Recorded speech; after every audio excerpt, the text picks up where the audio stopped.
우리가 지난 3개월 동안 6월 달부터 오늘 8월 마지막 주일까지 나라와 민족을 위해서 기도하는 교회, 기도해야 삽니다. 지금은 기도할 때입니다. 그런 캐치플레이를 또 선포하고 느헤미야의 말씀들을 함께 나누며 듣는 시간들을 갖게 되었는데요. 그중에서 우리는 느헤미야의 말씀을 통해서 참으로 많은 것들을 듣고 깨닫고 또 경험하고 결단하고 헌신하는 그런 시간들을 갖게 되었습니다. 그중에서도 대적들의 방해에도 불구하고 하나님의 은혜로 말미암아 52일 만에 성벽 공사를 완성하고 그들이 자처해서 수문학 광장에 모여 하나님 말씀 듣기를 원했다라는 것입니다. 그들이 에스라 선지자의 말씀을 듣게 되었을 때에 영적 대각성 운동이 일어났고 그 영적 대각성 운동은 회개 운동으로 번지기 시작했습니다. 그 후에 그들이 말씀을 통해 깨달은 것들을 문서에 작성하고 자기의 이름을 쓰고 사인한 후에 신앙 선언문을 선포했습니다. 그리고 2주 전에 성벽 봉헌식을 가지면서 하나님이 그들에게 즐거움을 주셨을 때에 즐거운 가운데 신앙생활에 힘쓰는 것들을 볼 수가 있었습니다. 저는 이제 13장의 말씀을 설교하기 위해서 묵상하는 가운데 느헤미야서는 12장에서 끝났으면 더 좋았을 것이라는 생각이 들었습니다. 왜 그럴까요? 12장까지의 말씀은 성벽 봉헌식을 끝내고 하나님께서 그들에게 즐거움을 주셨을 때에 제사장들과 레위인들의 섬기는 그 모습들을 보면서 즐거움을 갖게 되고 그들이 봉헌했던 그리고 신앙 선언문을 선포했던 대로 순종하는 삶들이 이어졌기 때문입니다. 그런데 오늘 본문의 13장의 말씀에 보니까 성벽 봉헌식 그 이후에 이스라엘 백성들이 다시 영적 침체기를 갖게 되는 것들을 보게 됩니다. 13장에서 이스라엘 백성들의 모습은 과거에 반복되어진 타락의 삶들이 점철되어지고 있었습니다. 13장에서 언급하는 내용들은 지도자들과 백성들이 하나님 앞에서 맹세한 것들을 버리고 다시 이방인들과 교류하고 11조와 안식일의 준수를 어기고 이방인과 결혼하면서 영적 침체와 타락의 삶들을 살고 있었다라는 것입니다. 느헤미야를 중심으로 리더들이 과거에 제약된 삶을 뿌리 뽑기 위해서 최선을 다했음에도 불구하고 느헤미야가 잠시 자리를 비운 그 사이에 그들은 다시 과거의 삶의 모습으로 돌아가게 되어진 것입니다. 우리는 죄악된 이스라엘 백성들의 모습을 보면서 우리도 과거의 잘못된 생활을 경계하면서 늘 말씀과 기도 가운데 깨어 있어야 하고 더 나아가서 삶의 현장에서 말씀을 적용하며 지속적으로 살아내야 할 꾸준함이 요구되어지는 것을 발견할 수 있습니다. 그렇습니다. 우리가 말씀을 통해서 은혜를 받고 결단하며 기도를 통해 다짐하지만 진정한 영적 성장과 삶의 변화는 매일 반복되어지는 일상적인 삶 속에서 흔들림이 없이 삶으로 그리고 믿음으로 살아내는 것임을 깨달을 수 있습니다. 오늘 본문의 배경을 보게 되면 12장의 말씀과 13장의 말씀 사이에는 13년 혹은 14년 정도의 공간이 있습니다. 12장까지는 느헤미야가 이제 유다 총독으로서 1년을 사역한 일이었다면 그 공백의 기간 11년 정도는 이제 기록되지 않지만 느헤미야가 유다 총독으로 이제 유다 백성들을 믿음으로 잘 세우고 또 바벨론 왕과 약속한 것이 있었기 때문에 자신의 소임을 다하고 다시 바벨론으로 건너가는 상황이었습니다. 그리고 1년 후에 다시 유다 총독으로 임명을 받고 예루살렘으로 돌아오게 되었을 때 바로 13장의 말씀이 그 배경을 이루고 있습니다. 12장까지는 바로 그러한 느헤미야 총독의 7일을 이야기합니다. 느헤미야가 다시 예루살렘으로 돌아와 보니 백성들 속에서 급격하게 영적 침체에 빠져 있었고 많은 문제가 발생되어 있었으며 또 그것으로 인해서 과거에 죄악된 모습으로 회귀되어 있었습니다. 그래서 느헤미야는 다시 한번 하나님의 신앙, 자신들의 신앙의 정체성이 무엇인지를 다시 세우기 위해서 개혁을 단행하는 모습들을 보게 됩니다. 오늘 느헤미야가 예루살렘을 향해서 개혁을 단행하는 모습은 무엇입니까? 첫째는 이방인의 축출입니다. 1절의 말씀을 다시 한번 보면 그날 모세의 책을 낭독하여 백성에게 들렸던 그 책에 기록하기를 암몬 사람과 모압 사람은 영원히 하나님의 총회에 들어오지 못하리니. 오늘 이 말씀은 암몬과 모압 사람들은 모세의 율법의 말씀에 근거해서 영원히 하나님의 총회에 들어오지 못할 민족이었습니다.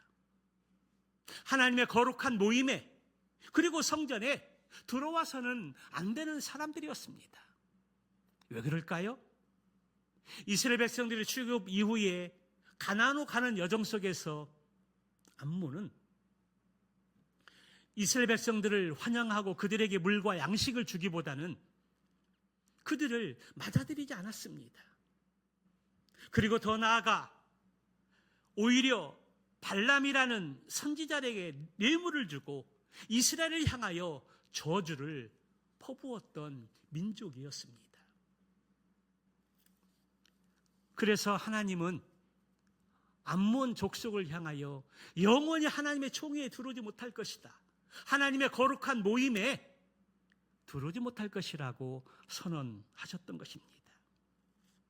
그런데 느헤미야가 이제 바벨론으로 다시 예루살렘으로 돌아와 보니 성벽을 건축할 때 가장 큰 적이었던 산발랏의 오른팔인 암몬 사람 도비야가 성전 안에 있는 방을 사용하고 있었던 것입니다. 하나님의 총회에 영원히 들어오지 못하고 하나님의 거룩한 모임에 또 성전에 발을 붙이지 못할 것이라고 하나님께서 명령을 했고 모세의 율법책에 기록되어져 있는데 어떻게 암몬 사람 도비야, 산발렛의 오른팔이었던 이 도비야가 성전 안의 방을 차지하고 있었을까요? 여러분, 성전 안에 있는 방이 어떤 곳입니까? 그 방은 하나님께 예배를 드리기 위해서 필요한 모든 성전의 기물과 그리고 거제물과 그리고 레위인들에게 주는 11조의 곡식과 제사장들에게 주는 거제물을 보관하던 방이었습니다. 그런데 지금 이방 사람 도비야가 성전 안에 있는 방을 사용하고 있는 것입니다. 여러분, 도비야가 누구입니까? 우리가 1장부터 12장까지 말씀을 들으면서 도비야의 그 행위는 어떠했습니까? 도비야는 성벽 재건 공사를 할 때에 산발랏과 한패가 되어서 느헤미야와 예루살렘을 향하여 온갖 조롱과 핍박을 멈추지 않았고 군사적인 위협을 통해서 성벽 재건 공사를 방해하는 데 앞장섰던 사람이었습니다. 그런데 자신이 도모한 계획이 실패로 끝나자 이제는 성전의 방을 관리하는 제사장 엘리야십과 긴밀한 관계를 유지하면서 성전에 침투해 있었고 여호와의 신앙을 왜곡시키는 새로운 방법으로 선민 공동체를 무너뜨리려는 그러한 악한 계획을 가지고 성전 방 안에 침투해 있는 존재입니다. 여러분, 어떻게 이런 일들이 가능할까요? 하나님께서는 암몬 사람, 모압 사람들은 영원히 하나님의 총회에 거룩한 공동체 안에 들어오지 못할 것이라고 경고하고 말씀하셨는데 어떻게 예루살렘 성전 안에 방 하나를 차지하고 있었을까요? 그것은 도비아가 성전의 방을 맡고 있던 제사장 엘리야십과 특별한 관계가 있었기 때문입니다. 특별한 관계로 서로의 이익을 챙기며 서로 보호하고 나서게 되었을 때에 도비아에 행했던 그 과거의 잘못된 죄악들이 자연스럽게 묻히게 된 것입니다. 또 율법에서 암몬 사람은 영원히 하나님의 총회에 들어가지 못한다라고 하나님께서 명령하셨고 율법에 기록했음에도 불구하고 제사장 엘리야십은 그 말씀을 무시하고 그 말씀대로 순종하지 않고 자신의 이권과 자신의 이익을 취하기 위해서 그 말씀을 지키지 않고 도비아에게 성전의 안에 있는 방 하나를 내어준 것입니다.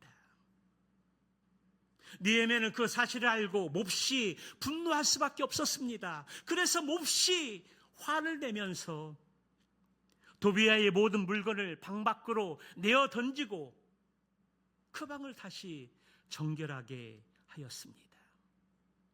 그리고 다시 성전의 기구와 제물로 바칠 곡식과 향을 들여놓게 하였던 것입니다. 만일 지금 암몬 사람 도비아를 성전에 있도록 그냥 허용하고 용납하게 된다면 그는 성전 제사를 드리지 못하도록 방해할 것이 뻔하고 이스라엘 백성들을 혼합주의적 종교에 빠지게 해서 느헤미야에 행하고 있는 그 개혁들을 무력화시킬 수 있는 가능성들이 농후했습니다. 그래서 느헤미야는 이스라엘의 영적 회복에 걸림돌이 되는 이방인들을 축출하고 신앙의 정체성을 세우는 데 방해되었던 암몬 사람과 모압 사람들을 색출해서 쫓아냈던 것입니다. 오늘 우리는 느헤미야가 계획을 단행하면서 암몬 사람 도비아를 쫓아내고 다시 그 성전에 있던 방에 하나님의 예배를 위해서 필요한 것들을 채워놓는 것들을 보면서 우리에게 주시는 교훈의 말씀이 있습니다. 그것이 무엇입니까? 우리가 신앙생활하면서 믿음으로 이 세상을 살아갈 때에 우리의 신앙을 방해하는 요소들이 참으로 많이 있다는 것입니다. 우리의 신앙의 정체성을 확고히 하고 하나님의 군사로 주님의 제자로 이 세상을 살아가면서 빛과 소금의 사명을 감당하고자 하는 데 있어서 걸림돌이 되어지는 여러 요소들이 우리의 주변에 우리의 삶 가운데 너무나 많이 있다는 것입니다. 여러분, 그런데 오해하시지 마시기 바랍니다. 여기 이방인들을 축출한다고 할 때에 우리는 흔히 믿지 않는 사람들을 이방이라고 이야기를 하는데요, 우리가 여기서 알아야 할 것은 믿지 않는 영혼들은 구원의 대상자들입니다. 귀한 영혼들입니다. 그들이 비록 지금은 믿지 않는 상황에 있지만 우리는 그 영혼들을 위해서 믿음으로 기도해야 되고 그 영혼들이 예수님을 믿을 수 있도록 주님 안에 돌아올 수 있도록 우리에게 주어진 사명을 잘 감당해야 합니다. 무작정 이방인들을 축출하고 그들을 멀리하고 그들과의 관계를 끊는 것이 아니라 그들도 구원받아야 될 영혼이라는 사실들을 인식하고 우리에게 주어진 역할과 책임과 사명을 다 해야 한다는 것입니다. 그리고 오늘 본문의 말씀에서 이스라엘 백성의 영적 부흥과 그리고 정체성을 회방하는 족속들이 있다라면 그것은 기도하면서 과감하게 도려내야 한다는 것입니다. 한 번, 두 번 그러한 영역들을 허용하게 되면 우리의 내면 깊은 곳에 침투해서 우리의 영혼을 흐리게 하고 우리의 신앙의 정체성을 세워가는데 어려움을 준다라는 것입니다. 그래서 기도하면서 끊을 것은 끊고 버릴 것은 버리고, 그리고 그 영혼이 구원받을 대상이라면 우리는 기도하는 가운데 최선을 다해서 섬기고 그 영혼이 주께 돌아올 수 있도록 힘써야 된다는 것입니다. 그런 것이 아닌 나의 영적 신앙을 방해하고 신앙의 정체성을 훼손시키는 영역들이라면 우리는 기도하면서 과감하게 도려내야 하는 것입니다. 사랑하는 성도 여러분, 나의 영적 성장을 방해하고 신앙의 정체성을 훼손시키는 그러한 것들이 우리의 삶 가운데, 우리의 주변 가운데 무엇이 있습니까? 오늘 말씀 가운데 그러한 것들을 새롭게 점검하고 그런 것들을 도려내고 멀리하고 버릴 수 있는 믿음이 있기를 주님의 이름으로 축원합니다.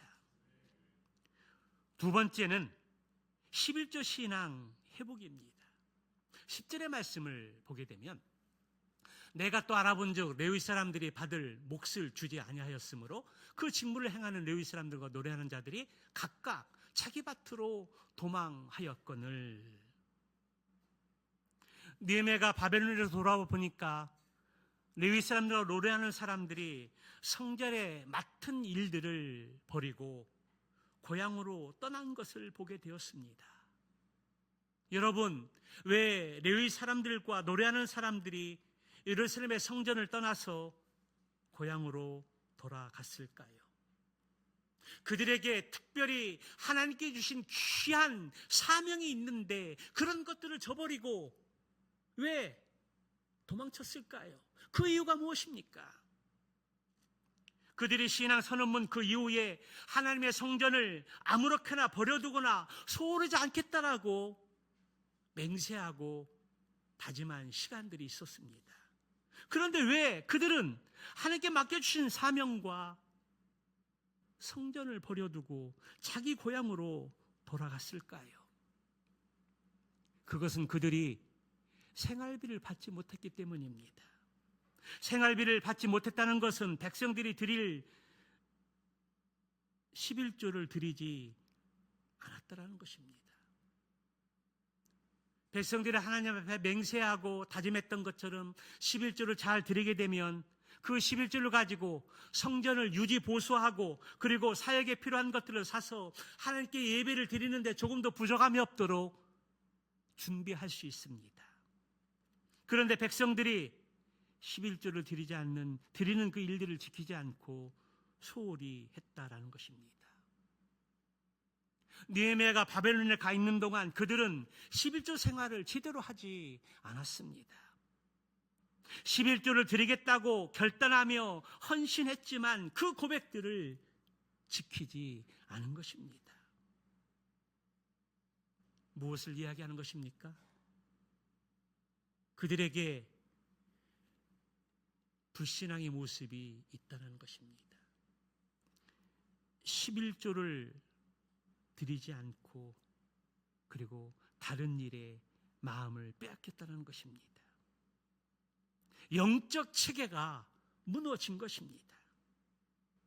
그래서 11조로 생활하는 레위인들이 먹고 살기 위해서 농사를 짓기 위해서 사역을 포기하고 고향으로 돌아간 것입니다.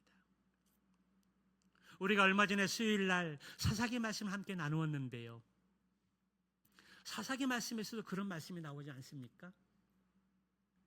자기 소견에 옳은 대로 행했던 이스라엘 백성들이 제단에 11조를 드리지 않으니까 레위 사람들이 먹고 살기 위해서 떠돌이 생활을 합니다.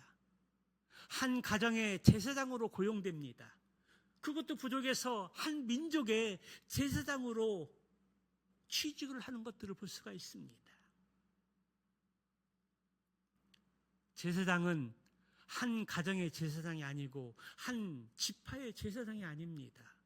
오직 살아계신 하나님께 예배하고 중보기도 하며 하나님의 말씀을 백성들에게 잘 가르쳐야 될 거룩한 사명이 있는데 그 사명을 감당하지 못하고 먹고 살기 위해서 떠돌아다니면서 방황하면서 한 가정의 제사장으로 고용돼서 월급을 받고 또 욕심이 생겨서 한 민족의 한 지파의 제사장이 되어서 먹고 사는 타락한 제사장의 모습들이 이스라엘 영적 상태의 모습이었다는 것입니다. 오늘 지금 느헤미야 13장의 말씀에서 그러한 것들을 말씀하고 있습니다. 백성들이 11조를 드리지 못하니까 레위인들과 찬양하는 사람들이 먹고 살기 위해서 성전을 버리고 고향으로 돌아가서 농사 짓기 위해서 도망갔다라는 것입니다. 그래서 느헤미야는 지도자들인 민장들을 불러서 그들을 꾸중하고 하나님의 성전을 무관심하게 내버렸다고 책망하면서 다시 레위인들과 노래하는 사람들을 성전으로 불려들였습니다. 그리고 그들의 직무, 그들이 하나님께 받은 거룩한 사명들을 잘 감당할 수 있도록 다시 세우게 되었을 때에 백성들이 잘못된 것을 깨닫고 다시 곡식과 포도주와 기름의 11조를 가져와서 성전 방에 채우는 것들을 볼 수가 있습니다. 11조는 개인적으로 하나님과의 관계 속에서 드려져야 합니다. 세상을 주관하신 하나님이 모든 소득을 주신 것을 알고 감사할 뿐만 아니라 미래에도 하나님께서 필요한 것들을 채워주실 것이라는 믿음을 가지고 하나님을 바라보면서 신앙으로 드려져야 하는 것입니다. 하지만 11조는 공동체적 목적을 가지고 있기도 합니다. 하나님이 11조 제도를 내신 것은 성전 봉사자들이 다른 생업을 갖지 않고 예배 사역에 또 하나님의 말씀을 가르치는 그 귀한 일에 전무하게 하기 위함입니다. 제사장들이 그리고 성전에서 노래하는 자들이 그 거룩한 사명을 잘 감당하게 될 때 하나님 앞에 온전한 예배를 드리게 되고 또 이스라엘 백성들은 자신들의 신앙의 정체성을 확인하고 거룩한 하나님의 민족으로 바로 세울 수 있는 체계를 갖출 수 있기 때문입니다. 그러므로 사역자들뿐만 아니라 백성들도 각자 자신들에게 맡겨진 사명과 책임과 의무를 다 해야 합니다. 그것을 포기한다는 것은 개인적으로 하나님과의 관계를 포기한다는 의미도 있지만 하나님의 성전을 포기하는 것과도 같습니다. 하나님께 신앙적 공동체로 주시는 언약의 축복을 거절하는 것도 의미합니다. 미래의 언약을 통해 보내실 예수 그리스도에 대한 구속적인 목적을 준비하는 것을 포기하는 것과도 같다라는 것입니다. 그러므로 우리는 신앙 공동체적인 교회 예배가 중단되지 않고 침체되지 않도록 우리에게 주어진 사명과 책임과 의무를 다 해야 합니다. 이 시간 우리는 주님의 사역이 온전히 잘 이루어질 수 있도록 우리에게 주신 거룩한 사명이 무엇이고 또 내가 믿음으로 순종하면서 우리가 지켜나가야 할 의무와 또 책임이 무엇인지를 점검하는 가운데 최선을 다하고 하나님을 기쁘시게 하며 교회가 건강하게 세워져 가고 거룩한 사명을 감당할 수 있는 우리 교회가 될 수 있기를 주님의 이름으로 소망합니다. 세 번째는 안식일 준수입니다. 이스라엘 백성들이 수문학 광장 이후에 회개 운동을 통해서 그 내용을 문서에 작성하고 사인한 그 이후에 선언했던 것이 있습니다. 그것은 바로 그들이 안식일을 준수하며 상거래하지 않겠다는 것입니다. 그들이 바벨론 포로에서 이제 포로로 끌려가서 바벨론 생활하게 되었을 때에 하나님 앞에 예배 드리는 것들이 얼마나 행복하고 감사하고 축복된 일인지 포로에 끌려가서 자유함이 없을 때 그런 것들을 깨닫게 되었습니다. 그래서 바벨론 강가에 나아가서 예루살렘을 향하여 기도하면서 눈물을 흘리면서 하나님 앞에 예배드릴 때가 우리에게 가장 축복된 시간이었다라고 눈물을 흘리면서 회개했습니다. 그리고 70년 이후에 이제 조국으로 돌아와서 성전을 재건을 하고 예배의 장소가 세워졌을 때에 저희들이 안식일을 준수하겠습니다. 안식일에 세상 일을 하지 않고 상거래하지 않고 온전히 하나님 앞에 예배를 드리며 하나님 우리에게 주시는 영원한 그 안식들을 누리고 경험하겠습니다. 그런 다짐을 하고 고백하고 선포했던 이스라엘 백성들이 시간이 흐르자 다시 안식일을 범하고 성문에 출입을 하면서 상거래를 하기 시작했습니다. 상거래를 하다 보니까 일들이 바빠지고 또 준비해야 될 걸 많이 있기 때문에 안식일을 준수할 수가 없었습니다. 느헤미야가 돌아와서 보니까 안식일을 준수하지 못하고 그리고 상거래하는 백성들을 보게 되었습니다. 그래서 느헤미야는 이스라엘 백성들을 엄중하게 책망하면서 우리 조상들이 하나님의 말씀에 순종하지 않고 안식일을 지키지 않고 범함으로 말미암아 나라를 빼앗기고 멸망을 당하고 또들이 인생을 살게 되었는데 우리가 알고 있는 이상 어떻게 너희들을 경계하지 않고 책망하지 않고 바르게 세우지 않겠느냐라고 말씀하고 있는 것입니다.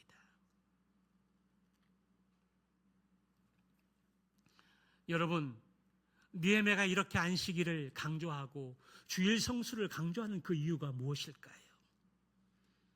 안식일은 하나님과의 언약적 표징입니다.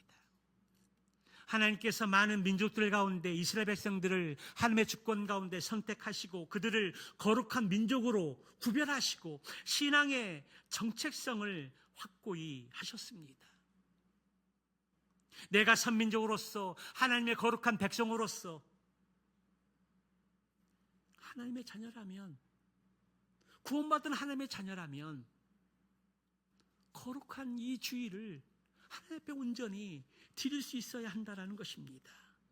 주일을 지키는 것은 하나님의 백성과 이방인과 구별하는 기준이 되어지며 내가 세상에 속하지 않고 하나님께 속하였다는 것을 드러나는 행위입니다. 신약성경에서의 이 주일은 영적인 면이 더 강조되어지는데요. 안식일이 예표하는 것은 우리의 죄를 위해 십자가에 달려 돌아가시고 부활하신 안식 후 첫날, 바로 부활을 기념하는 것이 바로 주일이라는 것입니다.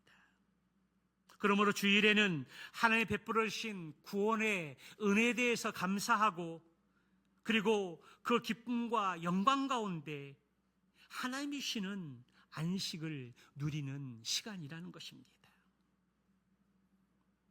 그리고 예배를 마친 그 이후에는 가정에서 가족과 함께 한 주간 동안 분주하고 바빠서 함께 식사도 못하고 그리고 바빴기 때문에 얼굴도 보지 못했던 가족들이 함께 모여서 식탁의 교제를 나누며 한 주간 동안 하나님께서 우리의 인생을 어떻게 인도하셨는지 하나님 우리에게 베풀으신 은혜가 무엇인지 그런 것들 함께 나누고 예배하고 교제하면서 또 한 주간을 기다리며 준비하는 시간이라는 것입니다. 세상에 일락에 빠져서 세상을 즐기는 것이 아니라 나의 욕심을 채워가는 것이 아니라 온전히 우리의 몸을 하나님께 드리면서 위로부터는 안식을 덧입고 남자들은 가정의 제사장이 되어서 우리 가족을 이끌어가고 믿음으로 잘 다짐하고 세워가는 거룩한 시간이라는 것입니다. 우리도 하나님 우리에게 허락하신 이 거룩한 주일을 온전히 지키고 양무림을 통해서 말씀으로 결단하고 그리고 가정에서 함께 얼굴을 보면서 또 가정의 제단을 쌓고 격려하고 축복하면서 한 주간을 준비하는 복된 날이 되시기를 주님의 이름으로 축원합니다. 마지막 네 번째로 이방인과의 결혼 금지입니다. 이스라엘 백성들이 신앙 선언문을 선언하고 가장 먼저 하나님 앞에 맹세한 것이 있다면 우리의 딸들을 이방인에게 보내지 않고 우리의 아들을 결혼시키기 위해서 이방인의 사람들에게 결혼의 대상자를 데리고 오지 않겠다라는 약속이고 다짐이고 맹세였습니다. 한마디로 이방인과 결혼하지 않겠다는 선언이었습니다. 그런데 느헤미야가 자리를 비운 사이 그 영적 질서가 무너지고 다시 과거의 모습으로 돌아가는 것입니다. 그리고 이방인들을 아내로 취하여 함께 살고 있었습니다. 그런데 놀라운 것은 이방인과 결혼한 가정의 자녀들이 어떤 일들이 일어났습니까? 이방과 결혼해서 한 가정을 세웠는데 그 자녀들 가운데 이스라엘 말은 하지 못하고 이방인의 말을 하는 것입니다. 자녀들 절반 가운데 이방인의 말을 하고 모국어의 말을 하지 못하는 일들이 벌어졌습니다. 자신의 말을 가르치고 자신의 언어를 가르치고 그것으로 먼저 양육하고 신앙의 정체성을 확고해야 되는데 자신의 언어를 가르치지 않고 이방인의 말부터 가르치기 시작했다는 것입니다. 그리고 자녀들이 장성해서 모국어 말을 하지 못하고 이방인 말을 하고 있는 것을 보게 되었습니다. 여기에 중요한 교훈이 있습니다. 여러분, 자신의 모국어, 자신의 언어가 왜 중요할까요? 언어는 민족의 정체성을 유지하는 중요한 수단입니다. 뿐만 아니라 하나님을 섬기는 공동체에서는 신앙의 정체성과 깊은 관계성이 있다라는 것입니다.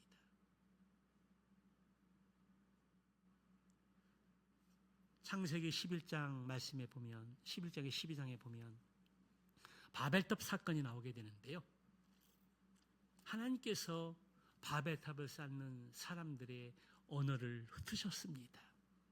그때는 한 언어를 사용을 했는데 하나님같이 되어서 우리 이름을 나타내자 교만이 하늘을 찌를 때에 하나님께서 그들의 언어를 흩으셨습니다.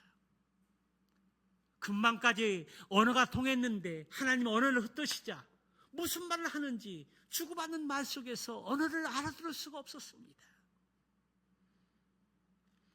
언어의 혼잡은 문화와 풍습과 습관의 혼란을 표시하는 것입니다. 믿지 않는 사람들과의 결혼이 더 심각한 문제가 되는 것은 이방과의 통혼이 이방의 사고와 가치관을 받아들이게 되고 결국에는 우상까지 받아들여서 혼합주의가 될 가능성이 너무나 크다라는 것입니다. 자신의 언어도 잃어버리고 이방인의 말을 사용하고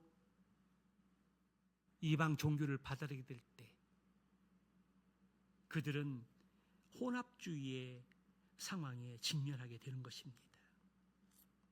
그러므로 불신앙적인 결혼은 단지 그 세대에게만 악영을 끼치는 것이 아니라 이후 세대까지 부정적인 영향을 끼쳐서 결국에는 공동체 전체의 정체성을 와해시키고 그것으로 인해서 엄청난 파국을 맞이하게 되는 것입니다.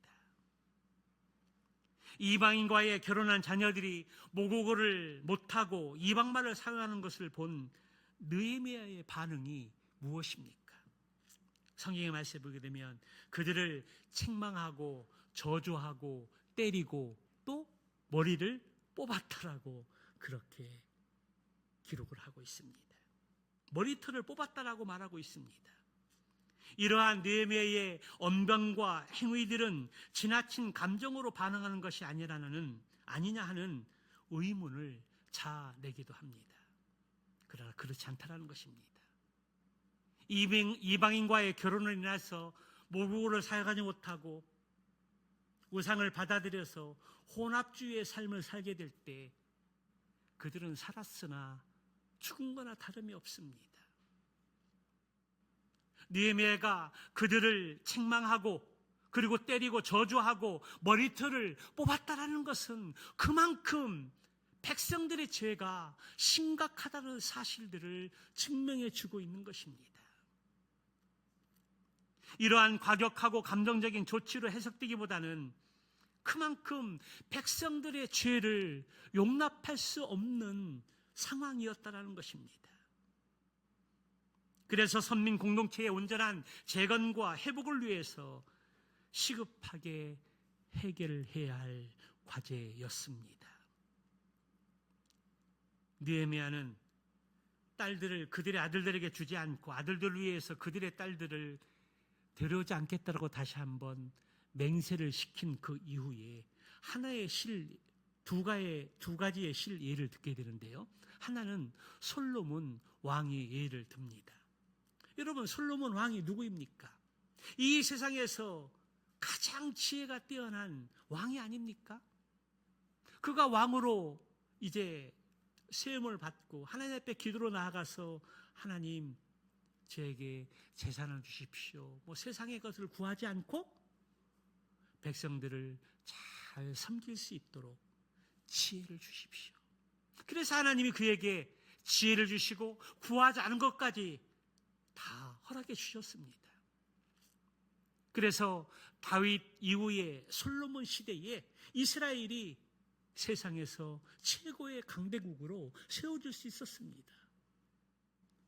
이방인들에게 조공을 받고 그리고 이방인들 나라에까지도 존경을 받는 그러한 인물이 되어진 것입니다.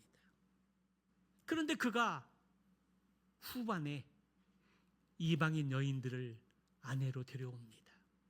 이방인들과 결혼하다 보니까 이방인 여자들은 그들이 섬기던 우상을 같이 데리고 오고 그리고 솔로몬 성전 한 구석에 이방인들을 모실 수 있는 그 궁전을 또 세우는 것입니다. 그리고 결과가 무엇입니까? 결국에는 그가 아들 이후에 이스라엘이 남과 북으로 갈라져서 나라가 둘로 쪼개져지는 그러한 일들을 겪게 되어진 것입니다. 또 하나는 무엇입니까? 제사장 제사장의 엘리야십의 손자요 요야다의 아들 하나가 호론 사람 산발랏의 사위가 되었습니다. 오늘 본문에 등장하는 제사장 엘리야십, 그의 아들 요야다, 그리고 요야다의 아들 그 엘리야십의 손자 중에 한 사람이 산발랏의 사위가 된 것입니다. 여러분, 제사장이 누구입니까? 제사장과 레위 사람들은 거룩한 선미를 가운데 특별히 구별되어져서 하나님을 섬기며 이스라엘에서 중보하는 거룩한 역할을 수행하던 사람이었습니다.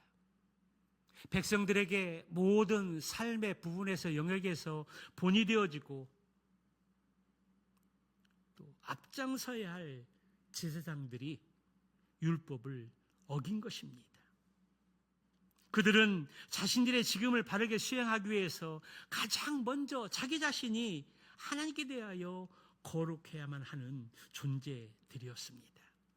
그런데 요야다의 아들 중에 하나가 하나님께 대한 범죄로 규정되어진 이방인과의 통혼을 자행했을 뿐만 아니라 바벨론 포로에 돌아온 후에 성벽을 쌓는데 가장 큰 대적이었던 도비아 사람,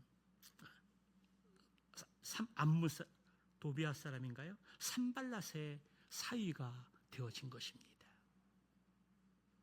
이스라엘의 큰 대적이었고 또 방해하는 데 가장 앞장섰던 중심의 인물 산발랏, 그 사람의 사위가 된 것입니다. 이러한 결혼은 제사장 가문 자체를 더럽히는 일이었습니다. 그리고 더 나아가서 선민 공동체를 거룩하게 할 제사장의 직임을 관련해서 생각해 보게 될 때에 선민 공동체 전체를 성결해야 함에도 불구하고 그렇게 하지 못했다는 것입니다. 결코 간과할 수 없는 큰 중대한 범죄였습니다. 그래서 느헤미야는 이 요야다의 아들 산발랏의 사위가 된 사람을 주님의 이름으로 이스라엘에서 추방시키는 것들을 보게 됩니다.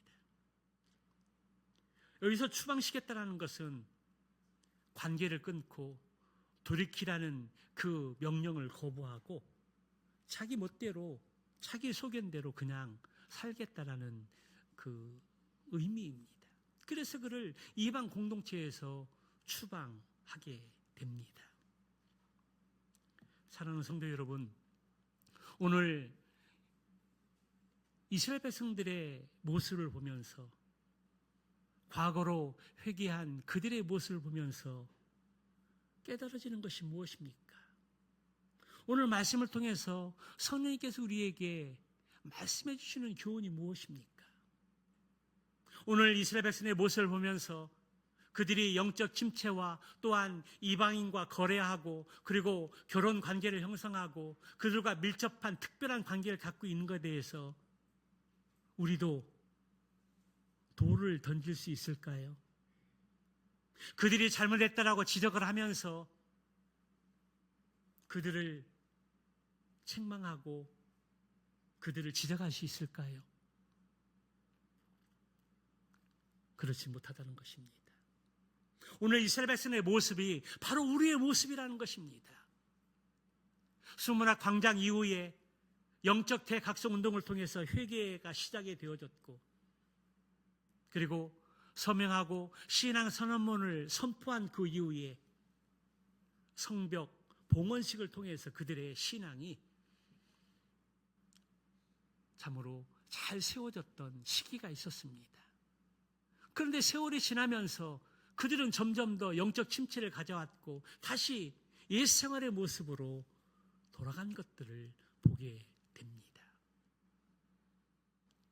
우리도 주일날 선포전 하나님의 말씀을 통해서 은혜를 경험하고 수양회나 특별한 어떤 시간들을 통해서 하나님의 말씀을 듣고 우리의 시간들을 점검하면서 우리도 말씀 안에서 바른 신앙의 삶을 살아야 되겠다.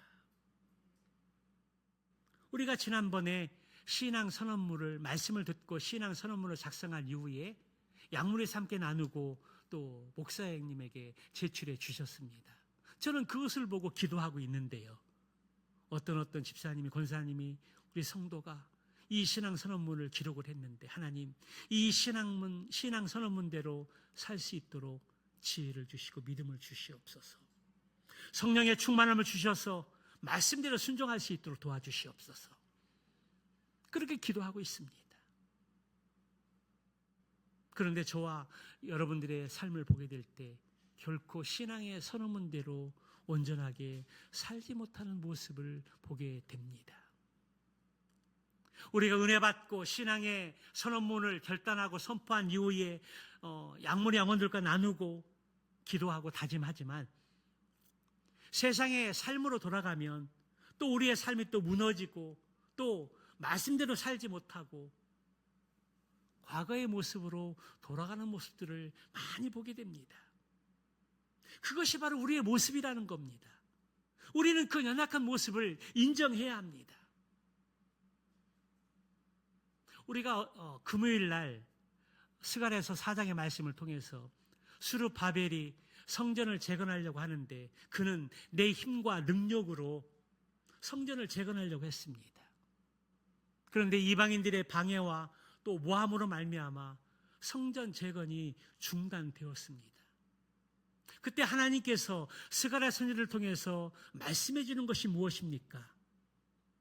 내 힘과 능력으로 성전을 세우는 것이 아니라 하나님의 영으로 세우는 것이라고 말씀해 주셨습니다.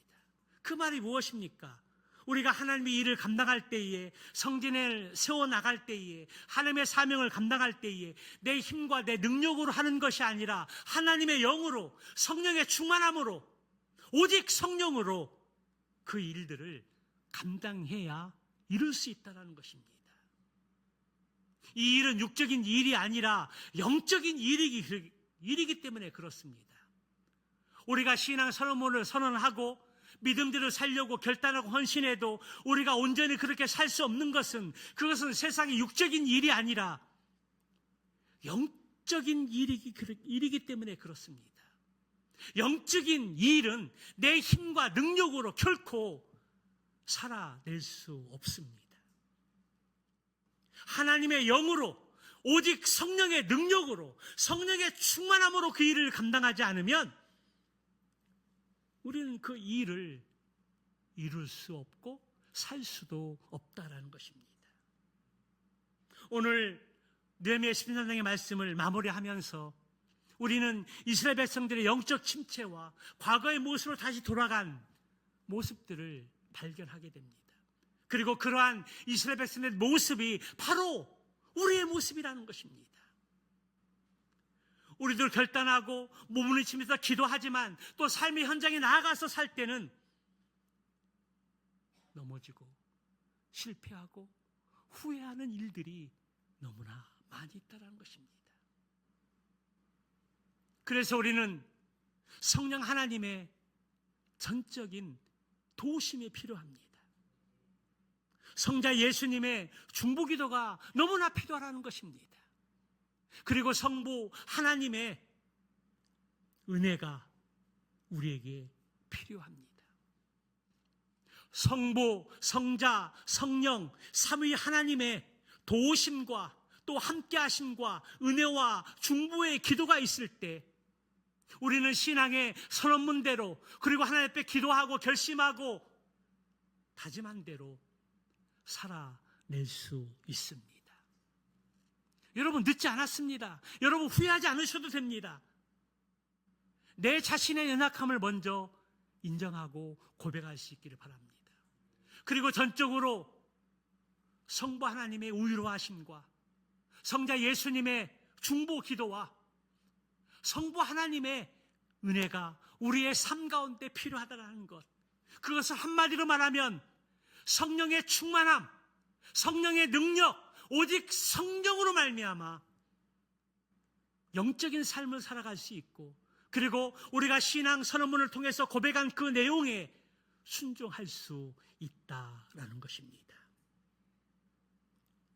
오늘 과거의 모습으로 돌아갔던 이스라엘 백성들의 모습을 보면서 그 모습이 바로 우리의 모습임을 발견하고 깨닫고 다시 하나님 앞에 겸손히 기도하면서, 하나님, 이스라엘 백성들이 저의 모습입니다.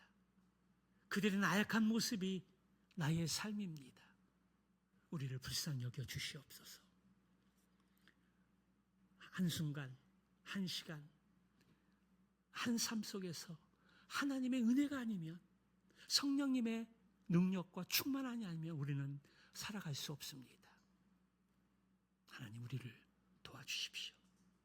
그래서 말씀 듣고 말씀 속에서 결단하고 기도하는 그 내용들을 내 힘과 능력으로 살아가는 것이 아니라 성령의 능력으로 살아갈 수 있도록 날마다 성령님을 구하고, 성령님 우리 가운데 임재하셔서 우리를 성령 충만케 하셔서 우리의 삶을 이끌어 감으로 교회의 본질에 가장 중요한 예배와 양무리 나눔과 그리고 삶의 현장에서 삶으로, 믿음으로 살아낼 수 있는 저와 여러분들의 삶이 되시기를 주님의 이름으로 축원합니다.